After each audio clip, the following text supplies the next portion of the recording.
Caríssimos irmãos e irmãs, finalmente chegamos no dia de Pentecostes, finalmente terminamos o tempo da Páscoa no dia de hoje. Depois de contemplarmos as maravilhas de Deus na história da salvação, com certeza todos se lembram muito bem da missa solene da Vigília Pascal, no sábado santo à noite, onde proclamávamos alegremente a vitória de Jesus sobre a morte, a passagem do povo de Israel pelo Mar Vermelho, a alegria de Deus, a vitória de Deus sobre todo tipo de pecado e morte. A luz de Deus venceu todas as trevas. E ao longo do tempo da Páscoa, víamos justamente essa dinâmica, a dinâmica da luz, a dinâmica da claridade. Deus é aquele que se mostra, Deus é aquele que mostra o caminho da luz, para que nós, filhos de Deus, sejamos justamente filhos da luz, de modo que todos tenhamos uma visão clara da realidade, um caminho certo para seguir. E justamente quem é que nos ajuda nesse caminho da luz, nesse caminho certo que devemos trilhar em nossa vida? É justamente o Espírito Santo de Deus. É por isso que a igreja no dia de Pentecostes se reveste da cor vermelha, para fazer lembrar o fogo do Espírito, o fogo abrasador que purifica, que queima os nossos pecados, purifica a nossa alma, para sermos filhos de Deus, atentos à vontade do Senhor. E para nós cristãos católicos, esse dia é muito especial. Trata-se de uma das solenidades mais importantes do ano litúrgico. Pentecostes, palavra grega que significa 50º. É o 50º dia após a Páscoa. E estamos aqui para celebrar esse derramamento do Espírito Santo sobre a igreja. Mas, curiosamente, o evangelho que foi proclamado há pouco traz para nós a cena da ressurreição do dia da Páscoa, porque foi o capítulo 20 de João, versículos 19 a 23. Jesus aparece ressuscitado para o espanto dos apóstolos, deseja para eles o shalom de Deus, a paz. E logo em seguida, lá no versículo 22, diz o evangelista que Jesus sopra sobre os apóstolos. É o sopro mesmo. A palavra hebraica ruá é o vento, é o hálito de Deus, como aquele ruá que deu vida a Adão e Eva lá no paraíso, que antes eram meros bonecos de barro, e com o sopro de Deus se tornaram Adão e Eva, o primeiro homem, a primeira mulher. Então agora o que acontece? Então é um novo nascimento com o sopro do Espírito Santo. Jesus sopra sobre os apóstolos para que eles não fiquem amedrontados, para que eles não fiquem acomodados ali naquele mundinho fechado deles. Recebei o Espírito Santo. A quem perdoardes os pecados, eles lhes serão perdoados. A quem os não perdoardes, eles lhes serão retidos. O Espírito Santo é enviado aos apóstolos para que eles tenham o poder de perdoar os pecados das pessoas. Ali também é transmitido o caráter do sacramento da reconciliação. Ali está sendo transmitido o Espírito Santo, que é esse que purifica as almas, que nos faz puros diante do Senhor. E é importante que nós, como católicos, saibamos realmente quem é o Espírito Santo. Dom Gregório, na missa de Crisma ontem à noite, ele foi muito feliz explicando que o Espírito Santo não é um tipo de energia esotérica que às vezes a gente, na nossa limitada mente, temos a tentação de pensar. Não, o Espírito Santo é Deus, assim como o Pai e o Filho. Agora, a nossa devoção pelo Espírito, que às vezes não é tão expressiva assim. Aqui no Brasil temos a devoção a Deus Pai. Todos praticamente conhecem o santuário lá de Trindade, em Goiás, né? Santuário do Divino Pai Eterno. Então a devoção à primeira pessoa da Trindade já está ali de modo muito extensivo. Jesus, a segunda pessoa, nem se fala, né? Jesus, nós temos um contato especial na Eucaristia, na palavra, a devoção da Divina Misericórdia, e por aí vai. Afinal de contas, foi a segunda pessoa da Trindade que se fez homem e habitou no meio de nós. E a devoção do Espírito Santo, como é que fica? Como é que fica a devoção ao Espírito Santo? Eu já falei em outra ocasião que um cristão católico deve começar o seu dia fazendo a oração do Espírito Santo, para que o Espírito Santo encha o coração daquele fiel e acenda nele o fogo do amor de Deus. Façamos então essa oração, rezemos. Vinde, Espírito Santo, enchei os corações dos vossos fiéis e acendei neles o fogo do vosso amor. Enviai o vosso Espírito e tudo será criado e renovareis a face da terra. Oremos. Ó Deus, que instruíste os corações dos vossos fiéis com a luz do Espírito Santo, fazei que apreciemos retamente todas as coisas segundo o mesmo Espírito e gozemos sempre da sua consolação. Por Cristo Senhor nosso. Amém. Essa oração do Espírito Santo que precisamos fazer, porque é a terceira pessoa da Trindade. Trata-se do amor do Pai e do Filho. É a unção de Deus que aparece em diversas formas ou diversas imagens para o melhor entendimento de nossa cabecinha. Por exemplo, na primeira leitura, que traz o capítulo 2 dos Atos dos Apóstolos, ali vemos a cena de Pentecostes, como aconteceu. Maria Santíssima, juntamente com os 12 apóstolos, eles estavam no cenáculo de Jerusalém, porque Jesus tinha prometido na semana passada, na Ascensão, né? Fiquem aí em Jerusalém, não saiam da cidade, até que eu mande de lá, de junto do Pai, o Espírito sobre vocês, para que vocês sejam as minhas testemunhas em Jerusalém, na Judéia e em todos os outros extremos da terra. Então Jesus prometeu que ia enviar o Espírito, mas era preciso que eles permanecessem unidos ali, esperando a promessa se cumprir. E aí se cumpriu, e através de teofanias, de manifestações maravilhosas, como o vento e o fogo, línguas de fogo desceram sobre eles, juntamente com um vento impetuoso. Se você se lembra do Antigo Testamento, justamente era através do fogo e do vento que Deus se manifestava para Abraão, por exemplo, ou para Moisés, ou para até mesmo outros profetas. Deus no Antigo Testamento se utilizava dessas imagens para mostrar que Ele é aquele que é dinâmico. O vento é aquele que não deixa nada no lugar, é algo dinâmico, está sempre em movimento.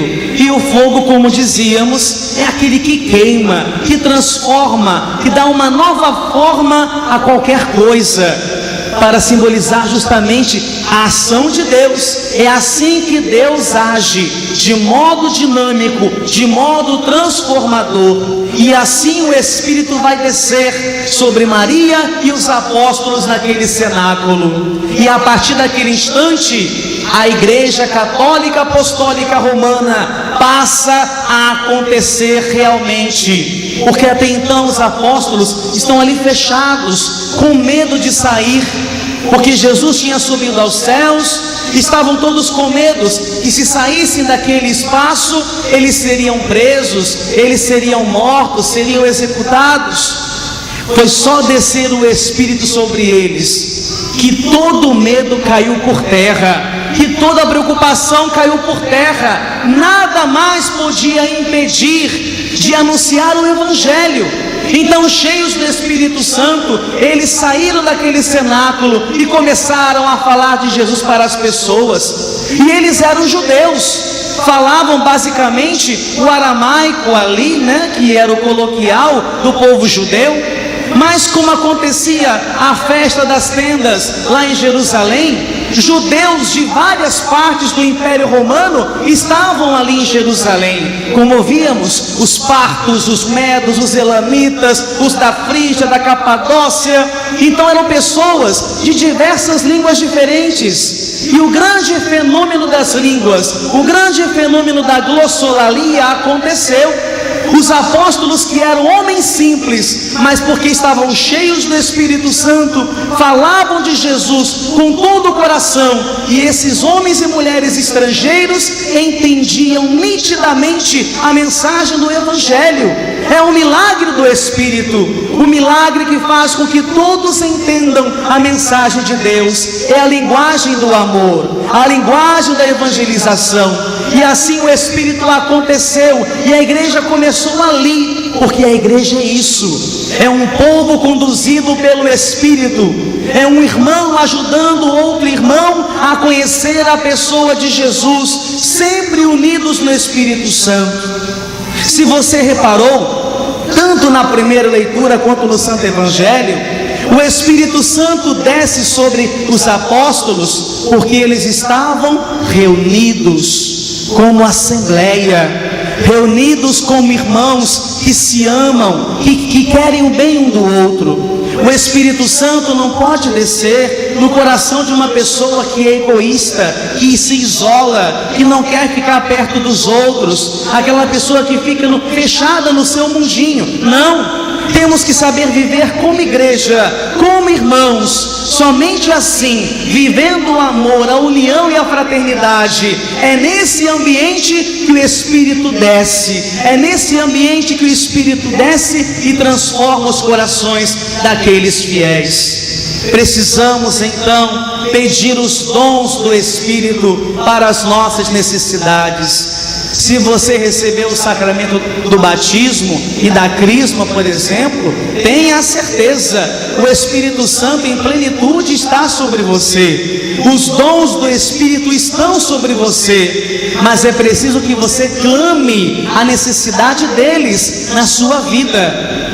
Nós já sabemos os 7 dons do Espírito Santo. Dom Gregório também nos lembrava ontem: sabedoria, entendimento, também chamado de inteligência, conselho, piedade, fortaleza, ciência e temor. Os 7 dons do Espírito Santo, e cada um deve enxergar a necessidade de cada dom em sua própria vida. Por exemplo, por que eu devo pedir o dom da piedade? Hoje nós precisamos muito do dom da piedade, porque no mundo de corre-corre, no mundo tão agitado que a gente vive hoje em dia, muitas pessoas dão a mesma desculpa: não dá tempo para rezar, não dá tempo de parar e ler a Bíblia e falar com Deus, porque eu tenho que trabalhar, tenho que estudar, tenho que ir no mercado, tenho que fazer isso, tenho que fazer aquilo. É nessa hora crucial que eu tenho que falar: Senhor Espírito Santo, reacenda em mim o dom da piedade, porque o dom da piedade faz com que eu tenha gosto pela oração. É a piedade, é o fato de você ser uma pessoa piedosa, orante, faz com que você tenha gosto pela oração, que você ame falar com Deus. Não é para falar obrigado, como se tivesse aquela maneira forçada de conversar com Deus. Isso não é oração de verdade. O dom da piedade faz com que você esteja ali falando com Deus, porque você tem prazer em falar com Deus, porque você ama aquele momento especial de intimidade com Deus. Está vendo como o dom da piedade é tão importante? Outro dom também que nós precisamos pedir muito hoje em dia: o dom da fortaleza.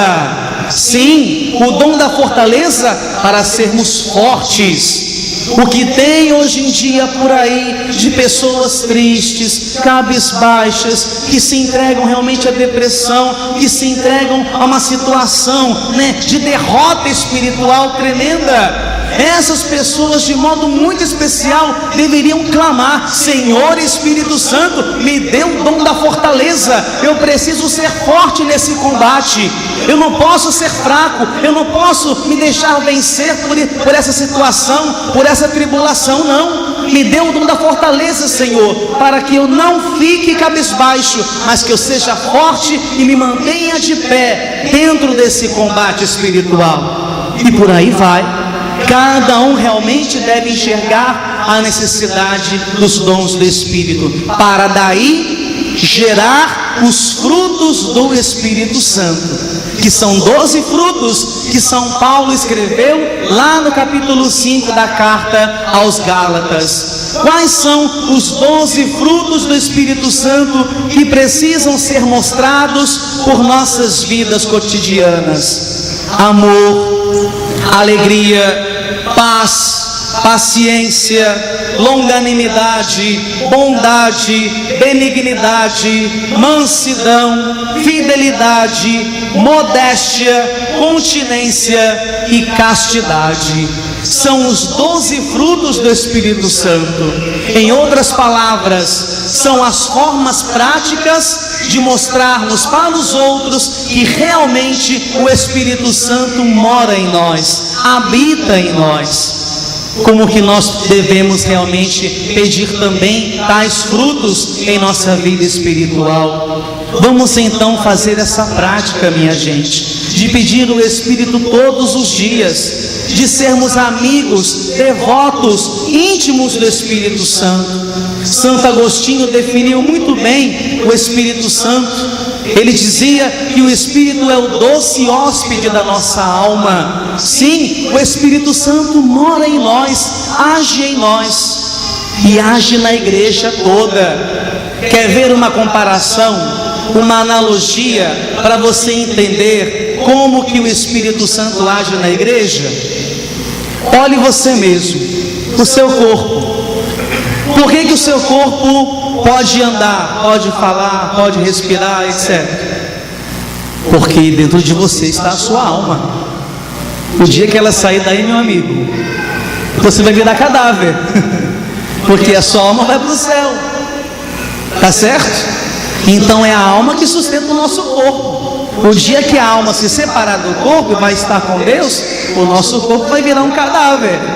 Então é a alma que faz o corpo se sustentar, é a alma que faz o corpo andar, respirar, viver. É assim o Espírito Santo na igreja, exatamente como a alma dentro do corpo. É o Espírito, portanto, que faz a igreja ser dinâmica, que faz a igreja ser ativa, que faz a igreja ser aquilo que foi o desejo do próprio Jesus, um instrumento de salvação para os pobres pecadores. E é por isso que fazemos parte dessa igreja, porque confiamos que ela é assistida pelo Espírito Santo. João Paulo II, ele fez um estudo, ele se dedicou a escrever sobre o papel do Espírito Santo na igreja. Eu recomendo que você leia aquele documento chamado Dominum et Vivificantem, Senhor e Vivificador. João Paulo II escreveu todo um documento sobre o Espírito Santo e sobre o que ele faz na igreja. Como católicos, nós devemos saber disso também. Enfim, meus queridos irmãos e irmãs, peçamos o Espírito Santo para sermos católicos adultos na fé, católicos que vivem o seu batismo, que vivem a sua crisma.